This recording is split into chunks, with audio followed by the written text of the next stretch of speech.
está doente, com quietinha, enfim. Aí ela me ligou e a gente vai fazer um estudo coletivo aqui. Vou fazer o estudo da noite, tá? Mas eu conto aí com o apoio, com certeza, de todos vocês. Julinha, boa noite. Marquinho, Nina, coração, querido Beth, Elu. Então vamos lá, vou abrir o Evangelho, para a gente poder fazer o nosso estudo. Todo mundo está ouvindo? O som tá bom? Ok. Vamos lá então.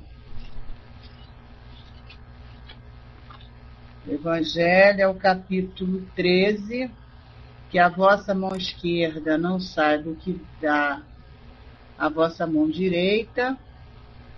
O item 17, a piedade.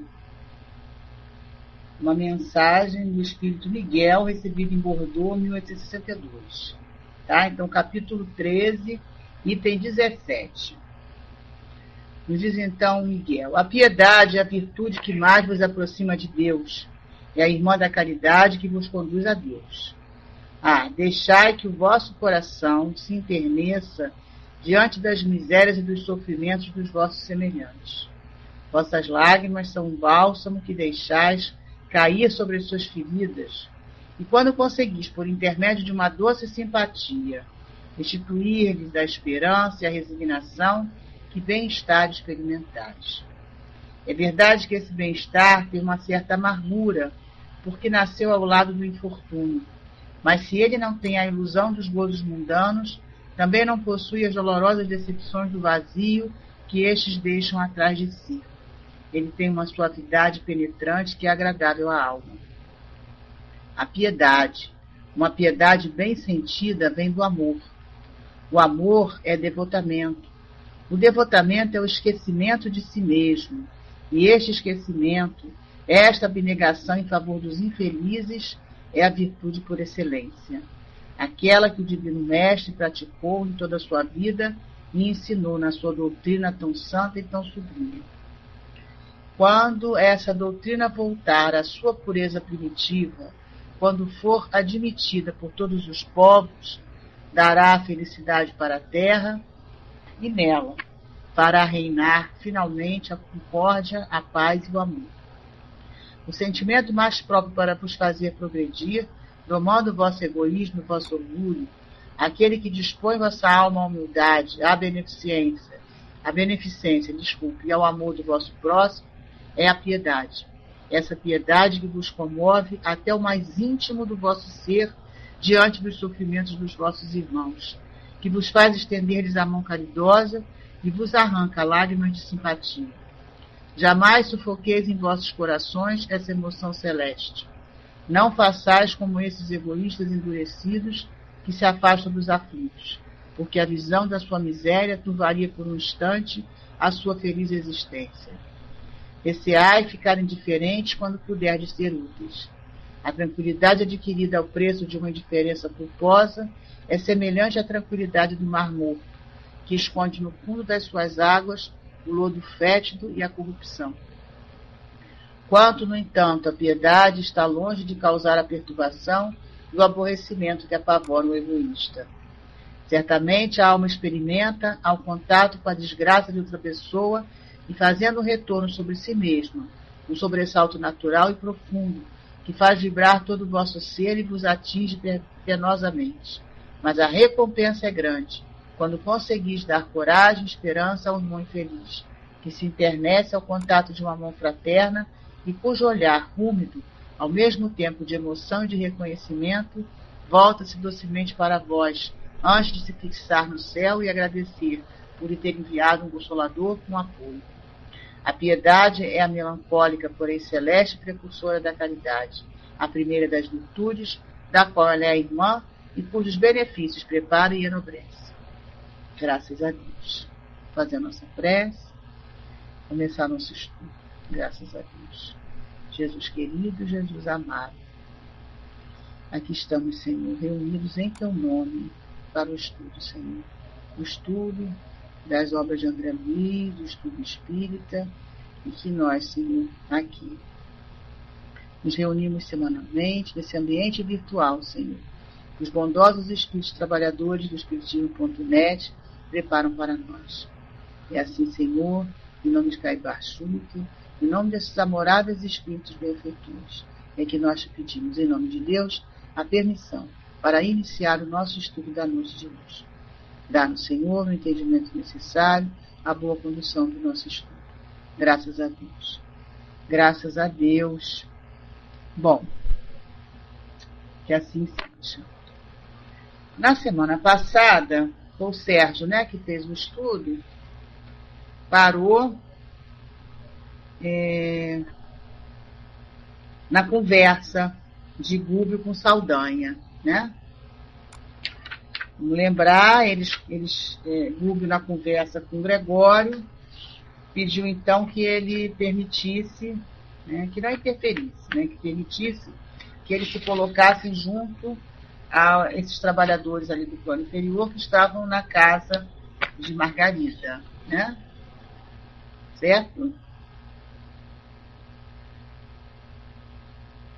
Som.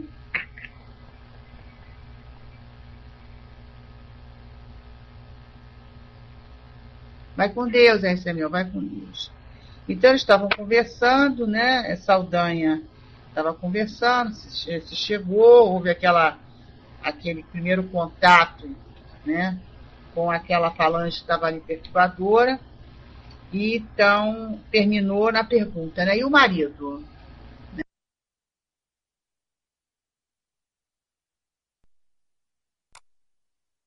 Né? O infeliz não tem a menor noção de vida moral. Não é mau homem. Todavia, no casamento, foi apenas transferido de gozador da vida a homem sério. A paternidade constituiria um trambolho e filhinhos, se os recebesse, não passariam para ele de curiosos brinquedos. Hoje conduzirá a esposa à igreja. Não dá uma paradinha aí. Às segundas-feiras, nós estudamos aqui um livro de Walter Barcelos, né? E justamente esse termo, né? Estamos estudando a paternidade, a maternidade e a questão da preparação, né? Desses irmãos que nos recebem, né? E nós também recebemos os nossos irmãos como filhos, né? Os educadores primeiros, que são os pais. Então, quando o Saldanha descreve aqui, né, a característica do marido de Margarida, né, dizendo que ele não tem a menor noção da vida moral, é aquela situação que nós atravessamos, nós, humanidade encarnada nesse planeta, de progresso intelectual, porém, as aquisições morais ainda engatinhando, né? Então, é isso aí que a gente vê, né, como está desse irmão aqui. Não é mau homem, não é mau homem. Porém, né, ainda está nos vícios, né, nos vícios das paixões. Então, não tem noção de vida moral. Não passou de gozador da vida, então, enquanto solteiro, né, aproveitava a vida, e agora um homem sério, entre aspas, mas não está preparado para a missão da paternidade. Companheiro. Não está preparado para essa missão que é, né, receber os irmãos que irão reencarnar. E Saldanha acrescenta, então, né, então eu indicaria para ele estudar arte moral de educar os filhos, né? Indico aqui, aliás, vocês são nossos companheiros, Julinha, né? Marcinho são nossos companheiros de estudo. Saldanha, então, ainda acrescenta isso, que hoje ele conduzirá a esposa à igreja. Continuando, então, a leitura. E reforçando a inflexão sarcástica, acentuou: vão à missa na esperança de melhoras. Então, vão à missa, lá a cerimônia religiosa, né? Os companheiros de fé católica, né? Eles vão lá à missa, e vai conduzir a esposa à missa. Então, vamos aqui ver como vai ser. Então, o estudo de hoje é sobre esse trecho desse capítulo, justamente é isso, né? Deslocamento lá para o templo religioso, o que se passa no tempo religioso durante o ofício da missa e o retorno para casa. Mal acabar a informação, quer dizer, mal o Saldanha disse isso para Aglúbio, tristonho e simpático cavalheiro, em cuja expressão carinhosa identifiquei de pronto o esposo da vítima, entrou no aposento, com ela perguntando palavras amorosas e confortantes. Então ele entra, chega, né, ao mesmo triste e simpático. Então era um companheiro assim, né, não era como o próprio Saldanha descreve ele aqui acima, né? Não era de todo mal, né? Não é um homem mau. Amparou-a, prestimoso, ajudou a vestir-se com os meus. Então a Margarida se apronta, se arruma, com a ajuda do esposo, para o deslocamento para a igreja para assistir à missa. Decorridos alguns minutos, diz André para nós, notei apalermado que os cônjuges, acompanhados por extensa súcia de perseguidores, tomavam um táxi na direção do templo católico. Então vai o casal encarnado e um cortejo, né? Um cortejo, uma súcia de perseguidores. Um bando de espíritos acompanham o casal, né, na direção do templo religioso. Seguimos-nos sem detença. Aí o nosso trio aí vai também junto, né? O veículo, ao meu ver, descreve André para nós, transformara-se como que num carro de festa carnavalesca. Quando eu vi reli esse trecho hoje, né, eu me lembrei desses carros alegóricos, né, que tem aquele monte de gente em cima, né? Um monte de gente. Um monte de gente ali, né? E eles, assim, cenas diferenciadas, tem lá as pessoas que compõem a cena, tem os atores principais ali, né? Porque, na verdade, o carro alegórico atualmente ele tem uma representação dentro daquele enredo, né? Então não é meramente, não são pessoas ali em cima, estão ali no contexto, né? E tem vários personagens ali diferenciados, né? Tem lá o destaque, tem aquele que compõe, né? E nisso aqui, quando eu li, me lembrei disso. Aquele carro, né? Quer dizer, na verdade, o carro era só um táxi, né? Era um veículo, né, para provavelmente 5 pessoas, né? Assim que a gente tem os carros atualmente. Fronteiras da Loucura, justamente. Assim coloca aqui, né? Vai lembrar o livro Fronteiras da Loucura. Lotado não, estava com pessoas igual o surf ferroviário, né? Que os jovens vão em cima, surf ferroviário e rodoviário, vão no teto do ônibus, no teto do trem, pendurado, né? Então tinha espírito para tudo quanto era lado. Aqui, que ele bota aqui.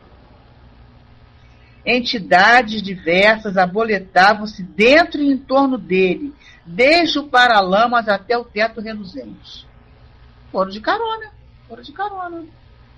Imagina se eles iriam a pé. Tinha um carro à disposição. Né? Eles estavam ali, né? Então eu fiquei imaginando, né? Fiquei refletindo, né? Essas lições sempre são interessantes para que a gente se vigie mais, né? Tipo de pensamento a gente está produzindo aí, estamos jogando aí né, na atmosfera, né? E estamos permitindo aí que os companheiros desencarnados leiam aí, né? Imagina, um táxi, então tinha um motorista e mais o casal, então 3 encarnados, né? E uma súcia de desencarnados. Um grupão tão grande que estavam do paralama até o teto, dentro do carro, por fora do carro, lotado. Continua André aqui. Minha curiosidade era enorme. Ele fala aqui. Ficou pensando, né? Como é que vai ser isso, né? Porque eles estão indo para uma igreja. Eles estão se deslocando para assistir uma missa. O casal e todos esses acompanhantes aí, essas presenças aí, todos indo para lá.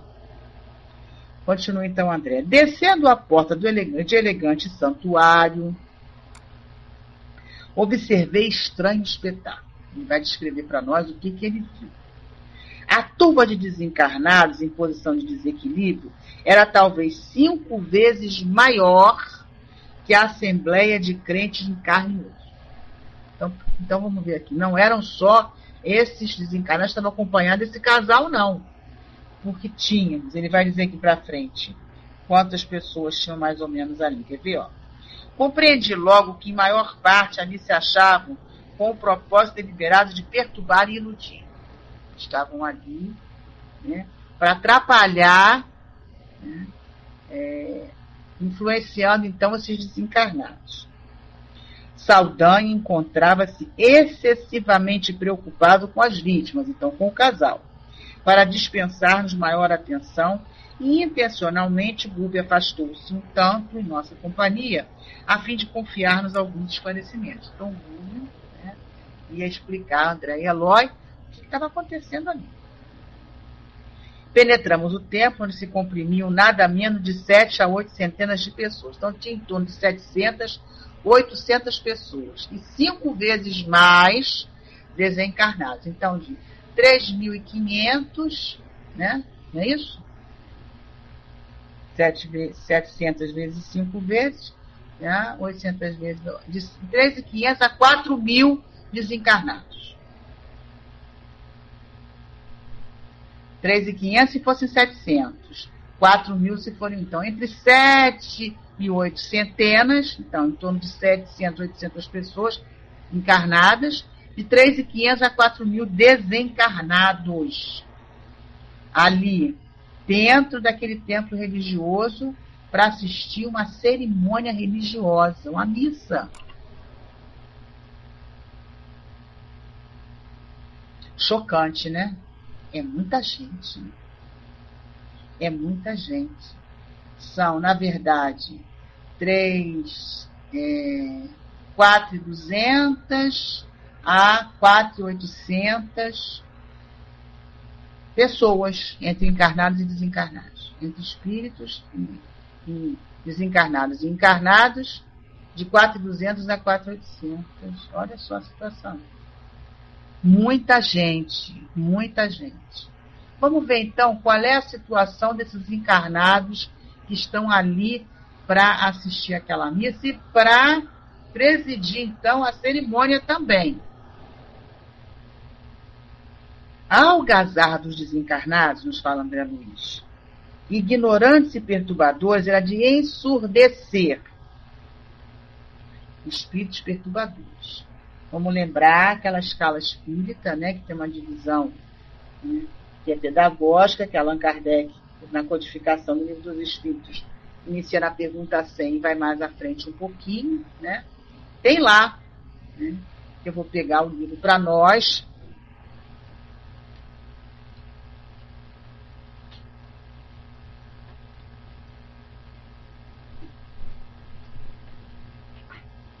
Pergunta 100, do Livro dos Espíritos. Escala espírita. A classificação dos espíritos está baseada no grau de adiantamento deles, nas qualidades que adquiriram e nas imperfeições que ainda têm que se despojar. Então, ele começa dizendo aqui, na pergunta 101, então são 3 ordens. A terceira aqui é a atmosfera. Terceira ordem, espíritos imperfeitos, tá? Que é a predominância da matéria sobre o espírito, a pressão para o mal, ignorância, orgulho, egoísmo e todas as más paixões.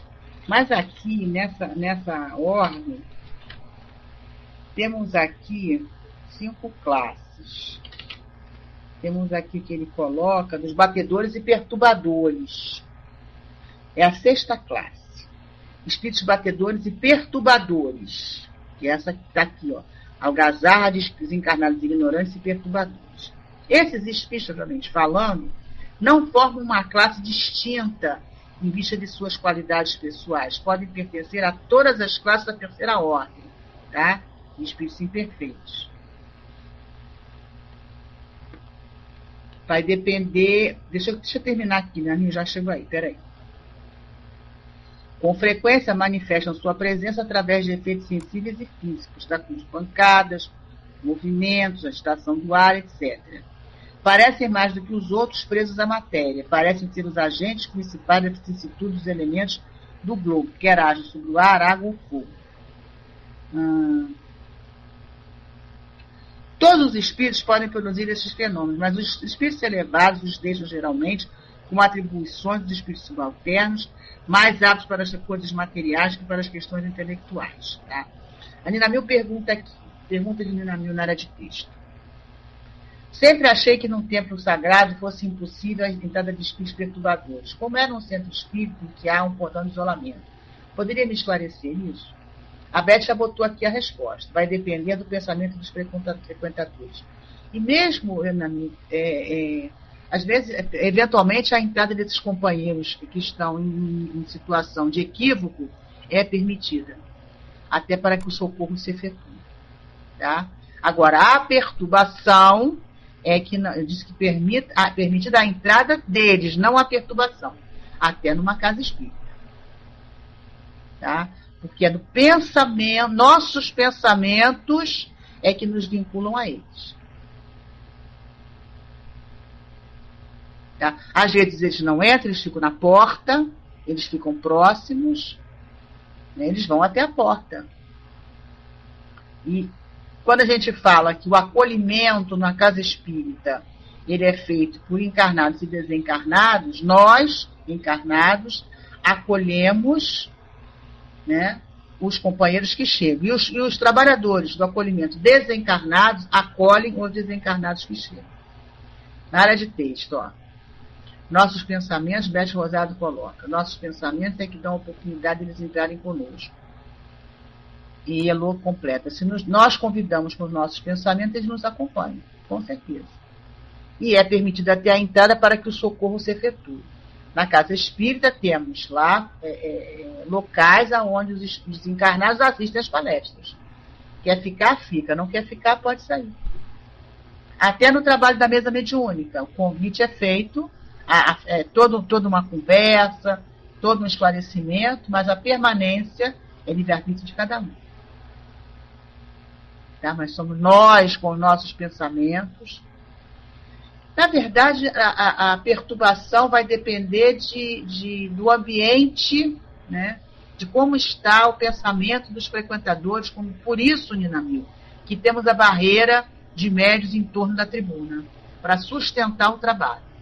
Por isso, nós, trabalhadores da Casa Espírita, temos que nos preparar, não devemos ficar com conversas altas, temos que manter o equilíbrio, manter o pensamento ali equilibrado, para que não haja perturbação no trabalho. Tá? É um cordão fluídico de isolamento. Por isso você vê a fileira de médios forma um U, né? Um U envolvendo a tribuna. Por isso a importância de manter, como o Elô coloca aqui, pensamento harmonioso envolvendo os trabalhadores da tribuna, sustentando. Tá? E todos nós que estamos ali, né? E a assistência também. Sempre é lembrado, o companheiro vai ali na frente, pede silêncio, por favor. Na nossa casa espírita não temos aqueles cartazes pedindo silêncio. Não temos. Né? Não temos. Porque é um ambiente de oração, de prece, né? De trabalho. Então sabemos que não podemos fazer barulho todo. Nós sabemos disso. Tá?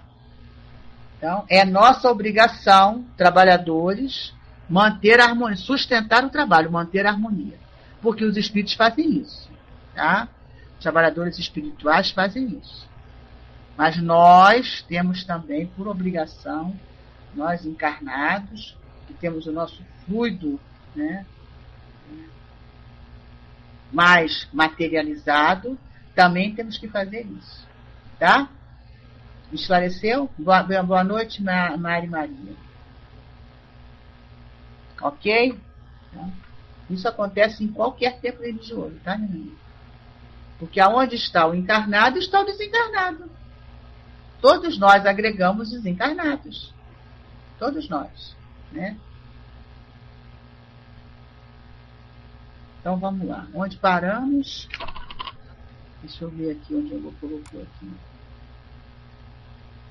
A atmosfera pesada.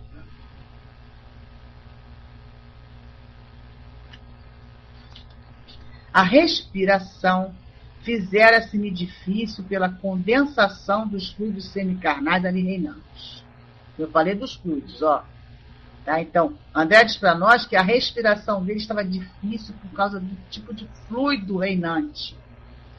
Todavia, o que ele esclarece aqui, ao fixar os altares, reconfortante surpresa aliviou-me o coração. Dos adornos e objetos do culto emanava doce luz que se espraiava pelos cimos da nave visitada pelo sol. Fazia-se perceptível a nítida linha divisória da parte inferior do recinto e as do plano superior. Dividiam-se os fluidos à maneira de água cristalina e azeite impuro num grande recipiente. Olha a diferença aqui.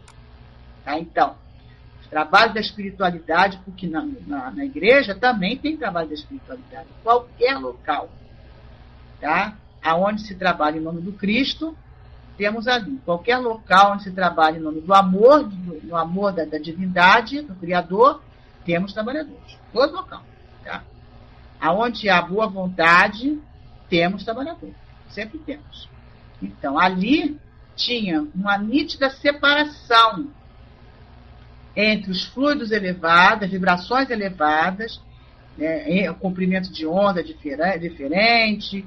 Vamos estudar muito isso quando estudarmos aqui mecanismo da mediunidade. Né?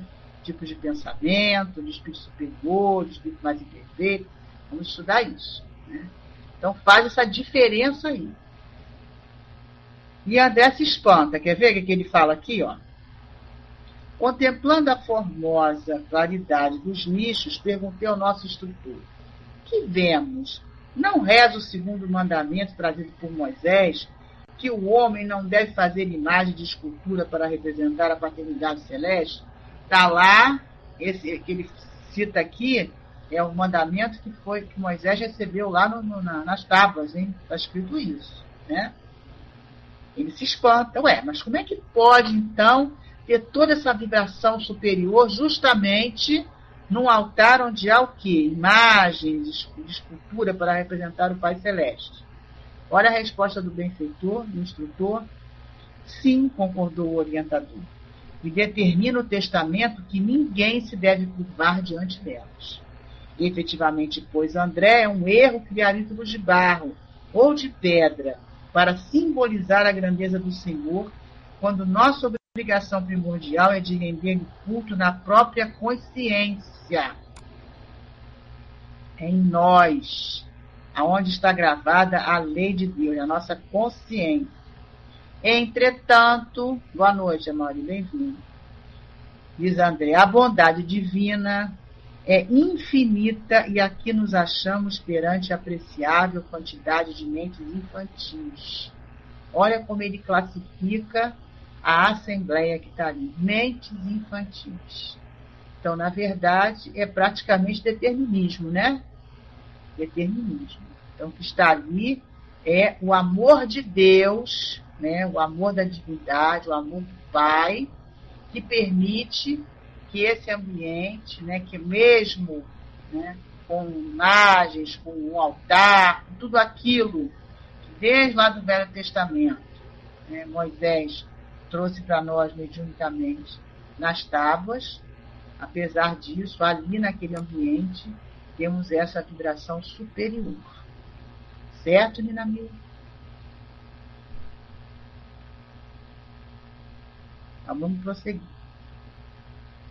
E sorrindo acrescentou: quantas vezes, meus amigos, a criança acalenta bibelôs a fim de preparar-se convenientemente para as responsabilidades da vida madura.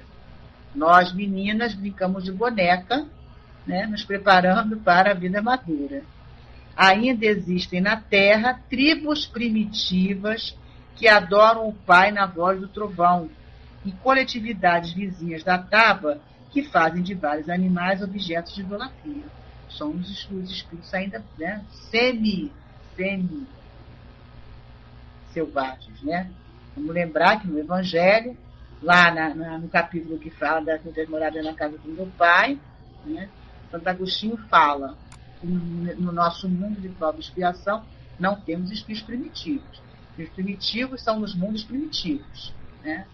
os nossos ditos selvagens, semi-civilizados, não são primitivos. Vocês lembram disso, né? Lembram disso? No capítulo 3.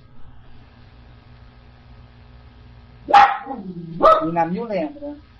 Gente, o companheiro hoje tá que tá, né? Marcinho também lembra. Todo mundo lembra? Eu preciso ler. Sim, né? Julinha, a Mari, a Mauri, todo mundo lembra?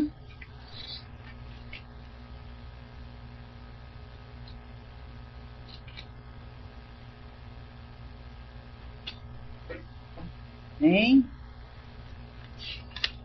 Sim, sim.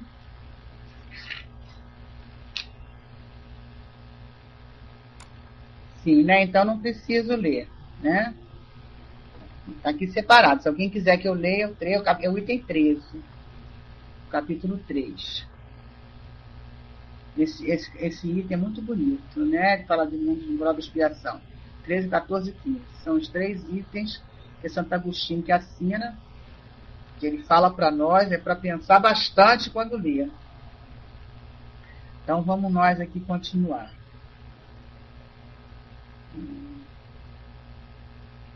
Nem por isso, diz André, o Senhor as abandona. Pai é pai de todos nós, sejamos espíritos primitivos, na infância da humanidade, ou espíritos perfeitos, ou como ele fala aqui, né, tribos primitivas, todos nós, ele conhece a todos nós. Então, a todos eles, não abandona ninguém. É isso aí, Marcinho, assim, que fugirei do mundo de expiação. Né? Esses 3 itens são maravilhosos. Vale-se dos impulsos elevados que elas lhe oferecem e socorre-lhes as necessidades educativas. Tá? Então, o Senhor, o que ele André para nós? Que Deus vale-se dos impulsos elevados que elas lhe oferecem e socorre-lhe as necessidades educativas. Nesta casa de oração, os altares recebem as projeções de matéria mental sublimada dos crentes. Então, a matéria mental mais sublimada é direcionada, então, para esses altares. Tá? É projetado para isso. Há quase um século, olha quanto tempo, em 100 anos, as preces fervorosas de milhares deles aqui envolvem os nichos e apetrechos do culto. É natural que resplandeçam. Está inotado, gente. Está inotado. Sempre tem algo de bom em nós. Fique impregnado. Nós não somos só sombra, gente. Nós somos sombra e luz. O que alimentamos, qual das duas alimentamos, é que diz quem somos. Né? Vamos alimentar a luz, porque por si só a sombra vai acabar. Tá? Certo? Continuando então. Através de semelhante material, os mensageiros celestes distribuem dádivas espirituais com todos quantos sintonizem com o plano superior. A luz que oferecemos ao céu serve sempre de base às manifestações do céu para a terra. Lindo isso, né? Aqui, ó. Vou ler a frase de novo, hein? Então, a luz que oferecemos ao céu, quer dizer, o que é melhor de nós, o que temos de melhor, é que serve de base de manifestações do céu para nós. O melhor que oferecemos para o Pai, Ele nos devolve em bênçãos, gente. Legal ouvir isso, né? Eu acho isso fantástico, ler esse tipo de orientação aqui. Continua então o Guto. Antes ligeira pausa, a conversa entre André e Guto, né? Alonguei o olhar pela multidão bem vestida. Então agora André estava apreciando o altar, né? Agora ele vai se voltar para ver a assembleia. Tá? Bem vestida. Quase todas as pessoas, ainda aquelas que ostentavam nas mãos delicados objetos de culto, revelavam-se mentalmente muito distante da verdadeira adoração à divindade. Então, bem vestidas, com objetos do culto lá da religião católica na mão, né? Então, devia ser sal, peso, etc., né? Mas a matéria mental que eles exteriorizavam, muito distante da verdadeira adoração. O halo vital de que se cercavam definia pelas cores o baixo padrão vibratório a que se acolhia. Em grande parte dominava o pardo escuro e o cinzento carregado. Em algumas, os raios rubro-negros denunciavam cólera vingativa, que a nossos olhos não conseguiriam disfarçar. Entidades desencarnadas, em deplorável situação, espalhavam-se em todos os recantos nas mesmas características, semelhantes. Né? Então, mesma matéria mental produzida pelos encarnados também era que apresentava os desencarnados em deplorável situação, com as mesmas características. São as companhias, né? Com quem andamos são nossos semelhantes. Vamos continuar.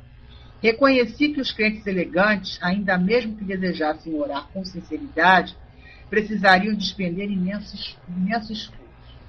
E não é o que a gente pede quando a gente faz prece aqui, gente? Como é que a gente faz prece? Todos nós, quando começamos e quando terminamos.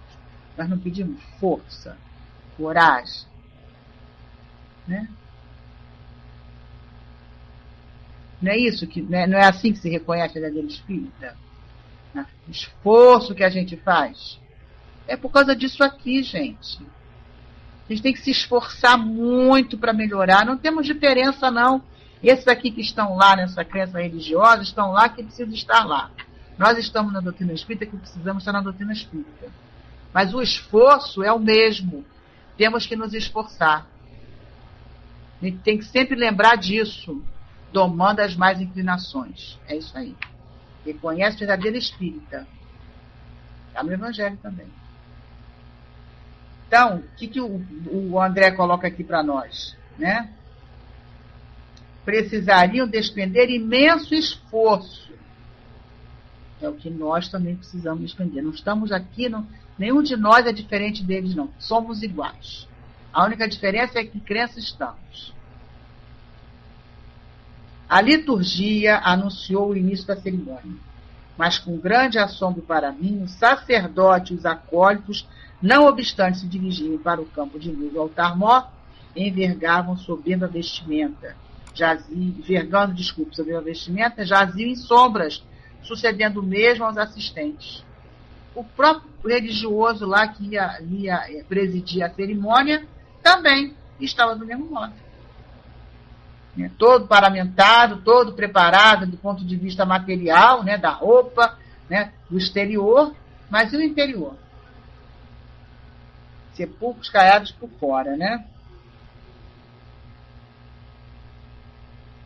Entretanto, procedendo de mais alto, 3 entidades de sublime posição hierárquica se fizeram visíveis à Santa Mesa. Olha que beleza, os espíritos. Com o evidente propósito de ali semear os benefícios divinos. Magnetizar as águas expostas, saturando-as de princípios salutares e vitalizantes. Boa noite, J.R. Sereno. Como acontece nas sessões de espiritismo cristão. E, em seguida, passar a fluidificar as hóstias, transmitindo-lhes energias sagradas a fina contextura. Tá? Porque isso é da liturgia lá da crença religiosa deles. Mas o Pai não deixa de atender a todos nós, independente de que não tem crença certa. Temos, sim, pessoas de bem. Tá? Então, os benfeitores estavam ali, né? Botando energias salutares lá nas águas, na própria hóstia. Vamos ver, então, a sequência. Admirado, como diz André para nós, voltei a observar a plateia religiosa. Mas os irmãos ignorantes que operavam no templo, sem corpo físico, tanto quanto ocorria aos encarnados, nem de longe registravam a presença de novos emissários espirituais que agiam em nome do culto bem. Uma questão de pensamento. Né? Pensamento elevado, o inferior, quem está na faixa inferior, não vê. Então, nem os encarnados, nem os desencarnados ali daquela súcia espalhafatosa, percebia os 3 benfeitores. E eles estavam ali, né, atuando, trazendo as bênçãos generosas do Pai, e ninguém percebia. Continua André. Reparei através do halo de muita gente que determinado número de frequentadores se esforçava por melhorar a atitude mental na oração. Olha que beleza. Eu sempre me lembro, quando eu estudei o livro dos médios, do centro, de decodificação, eu me lembro de uma aula que a Deusa deu para nós, falando sobre a questão da prece, de início e de encerramento dos trabalhos, né? Então, ela orientou a gente da seguinte maneira. Toda vez que a gente acompanhar a prece, né, a gente repetir mentalmente as palavras que quem está fazendo a prece faz. Porque com isso a gente faz o quê? A gente se une em pensamento, né, com aquele que está fazendo prece. E lembra o que o mestre falou? Quando mais de um estiver reunido em meu nome, eu lá estarei. Está lá. Então a gente faz repete as palavras, liga pensamento a pensamento, aí a prece vara o teto. A prece vai que vai. A gente fortalece o companheiro que está fazendo oração. Né? Tá bom? Então, ali, né, entre alguns frequentadores se esforçavam mesmo, gente, se esforçavam para poder melhorar o padrão mental. Né? Reflexos arroxeados, tendendo a vacilante brilho, apareciam aqui e acolá. Contudo, os malfeitores desencarnados propositadamente se expostavam ao pé dos que se candidatavam à fé renovadora e reverente, buscando conturbá-los. Então ficavam ali, né, perturbando, tentando fazer com que eles voltassem àquela situação, né, mental que estavam antes. Não longe, fixei a atenção numa senhora que acompanhava o sacerdote com um manifesto desejo de receber a bênção celestial. Os olhos úmidos e os tênues raios de luz que se lhe projetavam da mente diziam da sincera aspiração à vida superior que naquele instante lhe banhava o pensamento devoto. Então, naquele momento ali, ela aspirava, sim, tá? Receber a bênção celestial. Entretanto, 2 transviados da esfera inferior, percebendo a esperança construtiva, tentava anular-lhe a atenção e, segundo o que me foi permitido verificar, lhe sugeriam reminiscências de baixo teor, inutilizando-lhe a tentativa. Então, eles ficam sugerindo, gente. Sugere, vai lá, sonda lá a mente, sonda lá os pensamentos, acha lá uma reminiscência qualquer, né, que permita com que ele se vincule e é ali que ele vai investir. Então, a gente fala sempre assim, a hora que perceber que o pensamento está querendo vagar, puxa de volta, volta aqui. Por isso é muito salutar seguir o conselho que Deus nos deu quando eu estava na aula nesse dia. Acompanhar, palavra por palavra, o que o companheiro que está fazendo prece está dizendo. Com isso, a gente repetindo mentalmente, né? Senhor Jesus, a gente fica, Senhor Jesus. A gente não abre brecha, como o Elô coloca aqui, não abre brecha para que essas sugestões menores nos influenciem. Tá bom? Vamos lá. Voltei-me para o orientador que prestimosamente explicou. Agora a Google vai explicar, tá? A história de gênios satânicos atacando os devotos de variados matizes é, no fundo, absolutamente verdadeira. As inteligências pervertidas, incapazes de receber as vantagens celestes, transformam-se em instrumentos passivos das inteligências rebeladas, que se interessam pela ignorância das massas como lastimável menosprezo pela espiritualidade superior que nos governa o destino. É o que ele está estudando nesse livro aqui, ele precisa lembrar. Estamos no capítulo 9. Tá? Então, o que ele fala aqui? Quem está inteligência pervertida não percebe as benesses de Deus, não percebe, né? Então transforma-se em instrumento passivo desses rebelados que se interessam pela ignorância das massas. Olha, a gente fica assim, deixa a vida me levar. Sabe essa história, deixa a vida me levar? Vida leva eu? Então eu vou para onde? Né? Eu vou para aqui, vou para ali, vou não. Não entrem nessa não, nós não vamos não. A vida não me leva, eu é que levo a vida. Eu estou onde está meu pensamento, isso já aprendemos, né? Então, se eu estou onde está meu pensamento, eu tenho que estar no lugar se eu quero.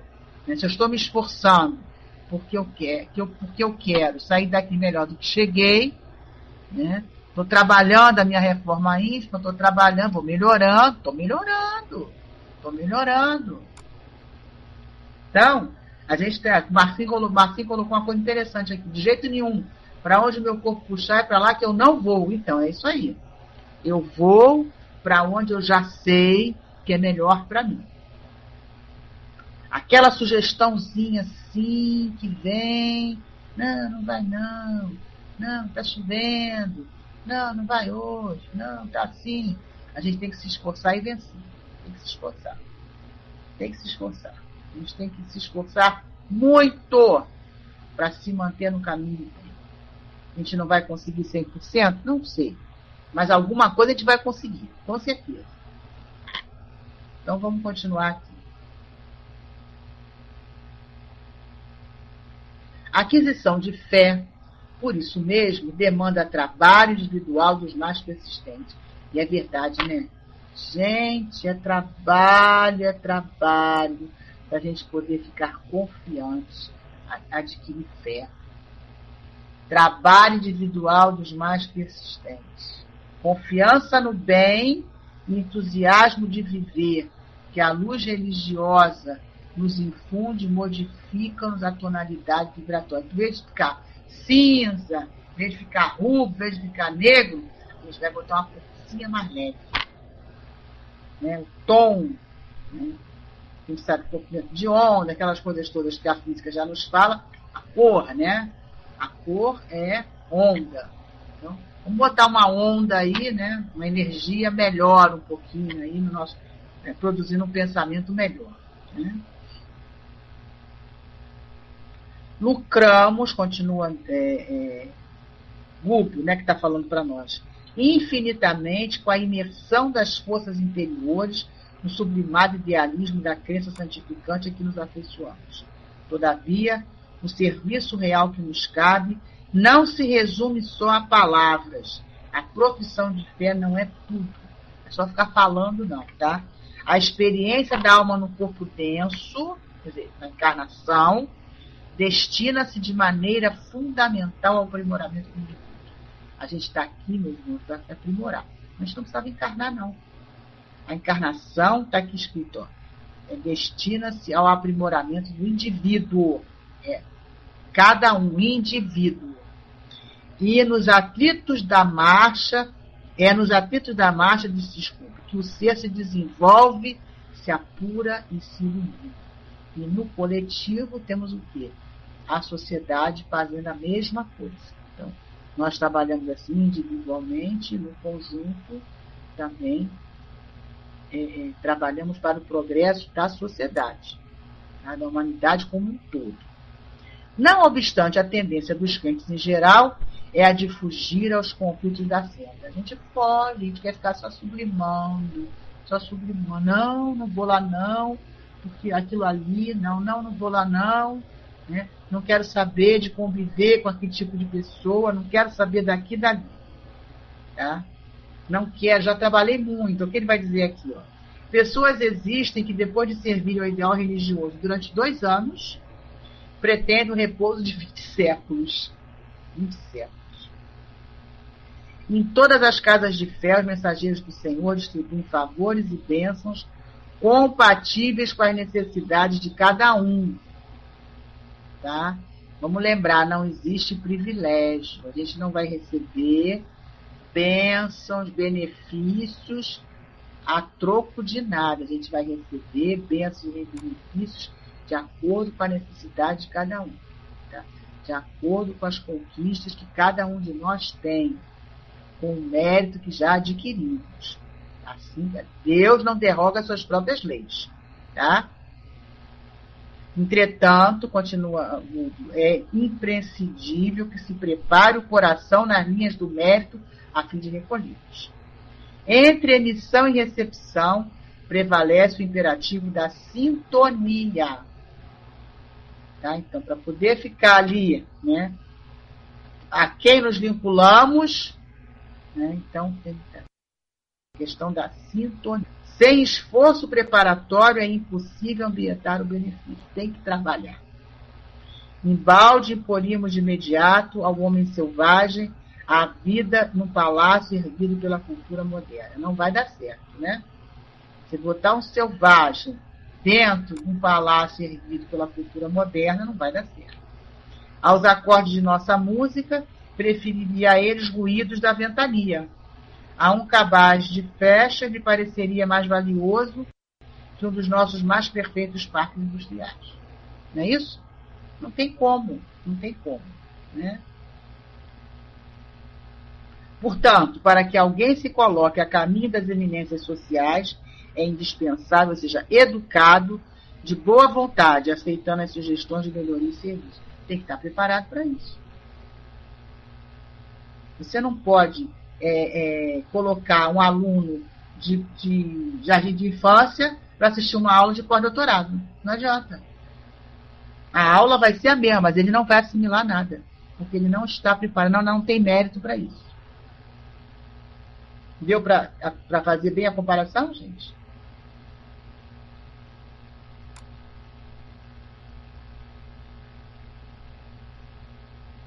Sim, né?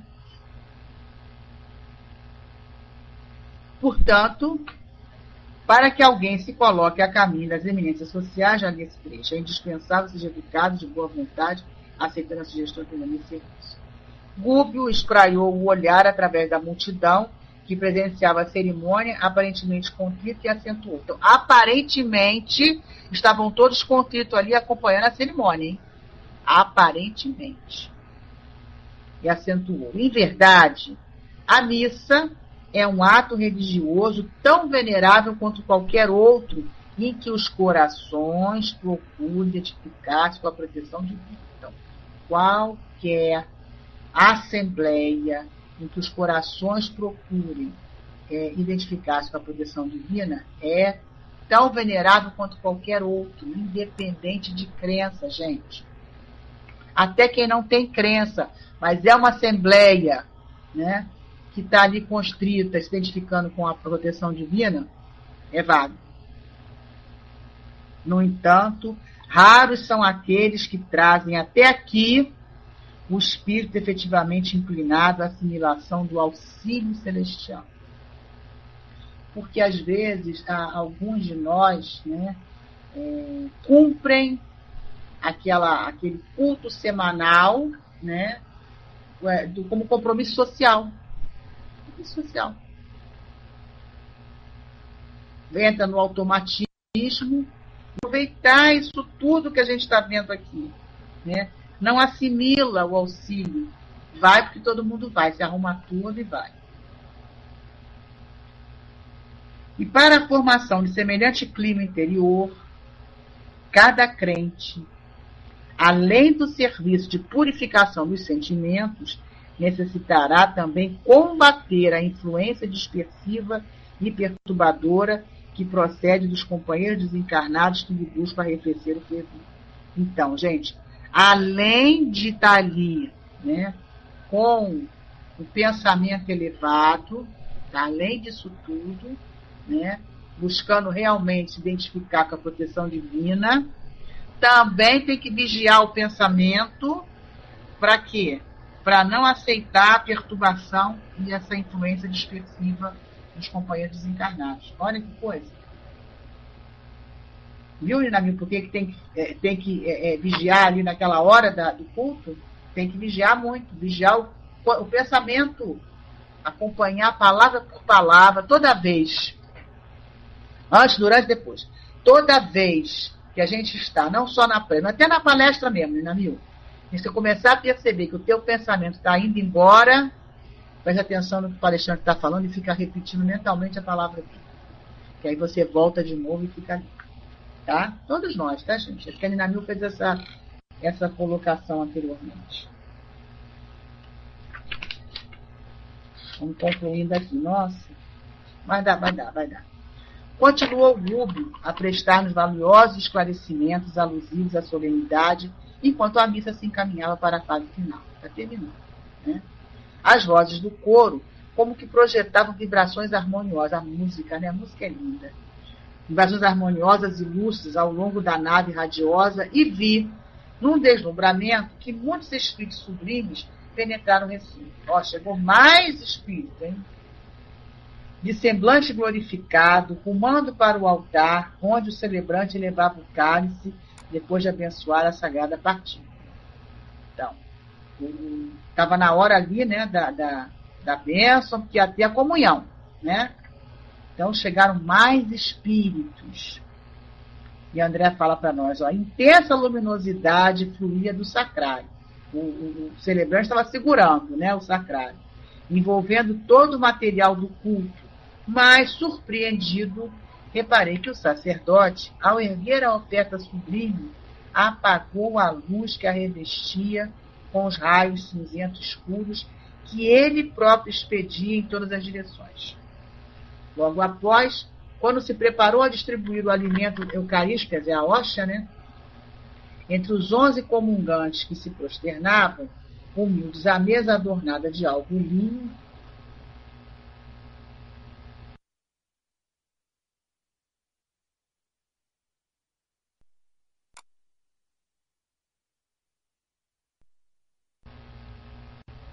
irradiavam luz com tanta força que o magnetismo obscuro das mãos do ministro não conseguia inutilizá-las. Então, mesmo o próprio sacerdote, né, com essa vibração dele cinzenta, isso ele não conseguiu classificar, não. Tá?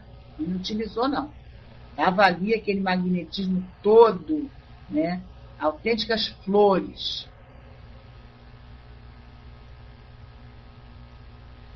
Todavia, continuou André, à frente da boca que se dispunha a receber o pão simbólico, enegreciam como por encanto. Olha, gente, que coisa triste, né?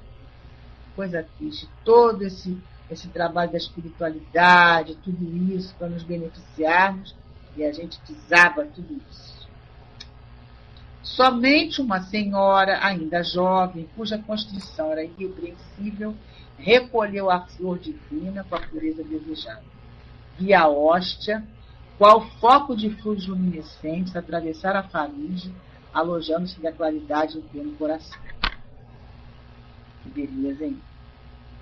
Intrigado, procurei ouvir um instrutor que, muito ponderado, elucidou sem delonga. Aprendeste a lição? A pergunta de Google para André. O celebrante, apesar de consagrado para o culto, quer dizer, ele era preparado, estudou, toda aquela liturgia, todo aquele envolvimento, né? Mas ele era ateu e gozador dos sentidos, sem esforço interior e sublimação própria. Então, era um companheiro, né, que primava, então, pelo gozo dos sentidos, né, e era ateu. A mente dele, desculpe para nós, para longe do altar, acha-se sumamente interessado em terminar a cerimônia com brevidade, de modo a não perder uma alegre excursão de perspectiva. Meu Deus. Quanto aos que compareceram à mesa da Eucaristia, cheios de sentimentos rasteiros e sombrios, eles mesmos se incumbem de anular as dádivas celestes antes que lhe tragam benefícios imerecidos. Temos aqui grande quantidade de crentes titulares, mas muito poucos amigos do Cristo servidores do bem. Estavam ali meramente para cumprir um ritual, né, social, um encontro social. O Itmissa Est, né, que era o encerramento, né, dispersou os fiéis que, ao fim da reunião, mais se assemelhava a barulhento bando de passarinhos de bela plumagem. Né? Latim, a missa terminava assim. Faz uma observação aqui, gente. Isso aí não é só na igreja, não, tá? Essa questão barulhento bando de passarinhos de bela plumagem é em todos os cultos religiosos. Enquanto tá todo mundo ali quietinho, assistindo, tudo bem. Acabou, boa noite, bom dia, vão com Deus. Dá até medo. Uma barulheira de cadeira, é uma barulheira, é uma confusão, é celular, é uma coisa. Todo mundo desaba. Desaba. Vamos fazer um meia-culpa aí. Nós, médiuns, mal sentamos na cadeira depois de dar o passe. Se bobear, já pega a bolsa, já sai antes de acabar a reunião. Fica na porta.